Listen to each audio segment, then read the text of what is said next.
computer. We piloted a program to see how they would fit into an art program, and from that we ended up getting more computers to where we have actually 8 Power Macs in the art room. We have 2 digital cameras, scanners, printers,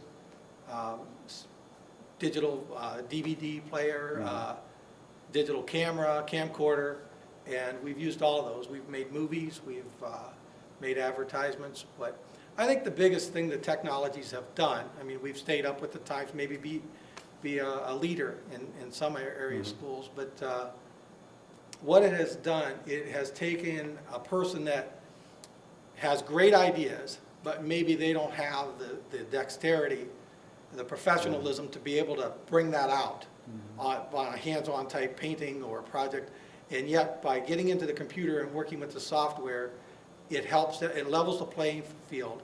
It brings that skill that they don't have, they can bring it up to a professional level. And they realize that, hey, I got some great ideas, and they can think laterally. Everybody can start working laterally, and in that sense, it's a time saver. And then gives them some more ideas, it gives them that stimulus, and then from that, then they can go on and do, some of them will go on and do the hands, the paintings, the drawings from that. So it's a great tool. It's like the potter's wheel. Right. The potter's wheel is a tool. A craftsman can get on there and make a lot of bowls all the same. The art person is going to get on there and use it to get that cylinder, but after that, they're going to turn it into something very creative. And that's how we approach the technologies. But that is a big change.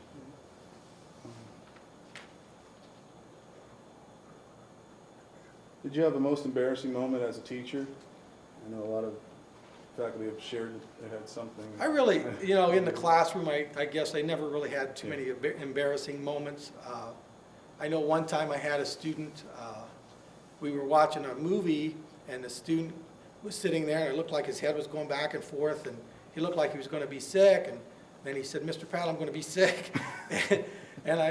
he kind of smelled like beer, and I said, "Well, have you been drinking?" He said, "No, I haven't been drinking." Well, anyhow, he threw up, and this was in the morning, and he threw up, and all these kids are all sitting there nice and peaceful in like a semicircle watching this video, and their puke is on the floor, and there's his gum stuck in the center. And I said, well, I got to get him out of here. So I get him out. We start walking down the hallway. And I said, are you sure you haven't been drinking? No, I haven't been drinking. And all over the wall and all over me. And it's clear and it's beer, you know. And so I got him down to the men's faculty. And I thought, well, I can't get him any further because he's really sick. So I thought, what to do? Well, I helped him up. I got him up to the office. And they needed to take care of him. But where he got his alcohol or what, I don't know where he, that was embarrassing because I went back to the room. And there were the kids sitting there watching the video, and there's this beer puke on the floor with his gum stuck there. And they just, Waynedale kids, they're sitting there doing what they're supposed to be doing.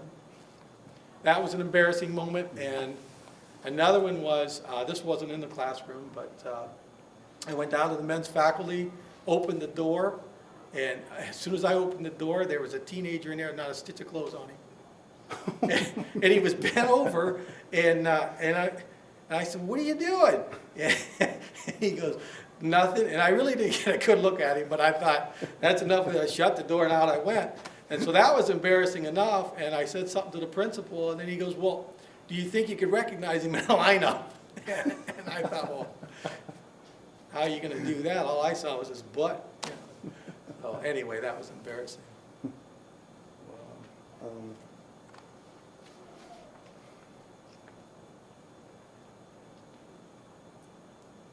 Who inspired you to become an art teacher?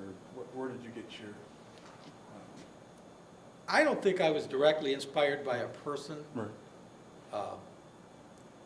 When I was in high school, a lot of what we were taught was geared around crafts. And I had a desire to learn more than that. And so when I got to college, I knew I liked art. And I knew I didn't think the same way that a lot of students thought. You know, you'd read a poem and I'd get a different meaning out of it altogether. And so I knew I wanted to pursue something that had to do with art to maybe see other viewpoints, you know, and to allow my own to develop. So I got into art, and then I wanted to make sure that I got the degree so that I could get in and teach art at the level that I thought it should be taught. And so that students that wanted to go on and become professionals, you know, go on to college, and that they'd be prepared to do that. So it wasn't any one person, it was just a situation of the times, and hopefully I've been able to do just that, you know, turn it into something that I felt was more meaningful. I wanted to thank you on camera. I wish I had another guy to shoot, but for inspiring me, you know, because I wouldn't have pursued college had it been for positive, you know, reinforcement and just as an artist, you don't think that you can. It's hard. You can make a living as an artist. It's tough, but when I saw what you do, and I actually pursued being a teacher. That was kind of my first thought when I went into college. But yeah, it was really from your help that. Well, thank you. I appreciate that. That I made the decision, because it was, you know, with a single mother, it's, you know, I didn't think college was even in the works or in the plan. So just wanted to thank you. Well, you're more than welcome. It was one of my goals, was to hopefully make a difference. And of course, you never really know how if you inspire a person, or if you've done the right thing or suggested they go do this or pursue that.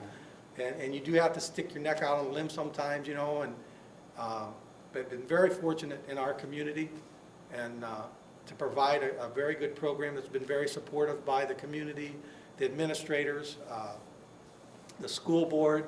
It has really grown, you know, in the last 30 years, and to have that support, and then to hear testimonials from people like yourself, to feel like, to know that they've gotten into something that makes them happy, and they can earn a living off of that. I mean, that's what education's all about, and if Waynedale can do it, that's great, you know. So it's been a pleasure being able to do that. I hope that never stops. Exactly. You know, that's one of the things I might have trouble with when I retire, is that I've really developed into a people person, and the greatest thrill is when you're helping a student and it's almost like a little light goes off and they realize they've developed a skill, or they've expressed themselves through their work, that it becomes meaningful to them. And then the fact that today, that your art world, your art occupations are right up there, about the 4th or 3rd largest field now in the country, where when you were in school that was probably 5 or 6, and maybe not as respected. But now so many jobs depend upon an artist doing something with that, in that area for them. So I think that helps support the art as well, that more and more parents are realizing, hey, this is not a field that my kid's just going to waste their time in. That there is a pot of gold there at the end of the rainbow if they really work hard at it. You got to work hard. You do have to work hard. You put in a lot of hours. Art's one of those areas that you put in a lot of hours, and you don't always get an immediate payoff. But eventually, you forget about all the hours, and the accomplishments come a little quicker. You know, you learn your field, and people do well. So, what are your plans for retirement? Maybe I know Beth Reed said it best. She goes, "My plan is to have no plans." I thought that was pretty clever. That is kind of nice, knowing that you don't have to do any particular thing. But I have a lot of things that I want to do and plan to do. One is, I've had an art business. It's S&P Enterprises, that I've done for years, where I've made some gallery pieces. I've done commission work. And this will give me a little more time to get out to some more galleries, and then of course take on some more commission jobs, because this is a full-time job, and then when you pick up the extra stuff, all of a sudden you have 2 full-time jobs, and you just can't burn candles at both ends very long without something being jeopardized. But I hope to do more with that. Of course, I have friends and family and people like yourself that became friends over the years that I'd like to be able to spend more time with, and I mean all over the United States, where students have gone out, you know, and live in different states. They've come back, visited. I'd like to travel some and see them in their environment, you know, so I hope to do some of that. My wife likes to travel, so we'll be doing some of that.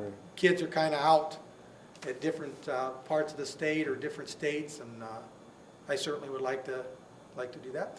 And then we have a place at Lake Erie. It's nothing fancy, but I love to fish, and we like to spend a lot of time up there, and I hope to get relaxed enough to where instead of going out catching fish, maybe I'll paint some birds over on the, Mhm. in the marsh, or take pictures and then come back and do some sculptures right there at the house at the lake.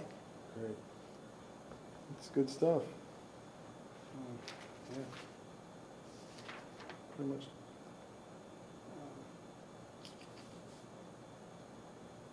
Do you know who the art teacher was before you? Was there, when you first came to Waynedale, did you succeed somebody, or?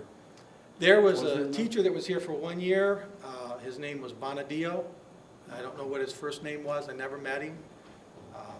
And then before him, it was Mrs. Long, who had been here a long time.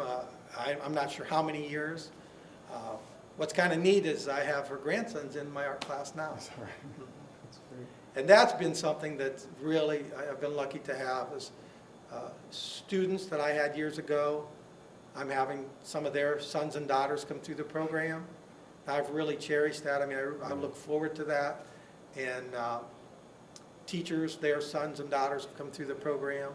And I think, I don't know if the parents say, hey, you go in there and if you pay attention, you can learn a lot. But it just seems like those kids come in there, they're really interested, they learn, they want to learn, and they really seem to accomplish a lot. So that's been a real pleasure to have people like that.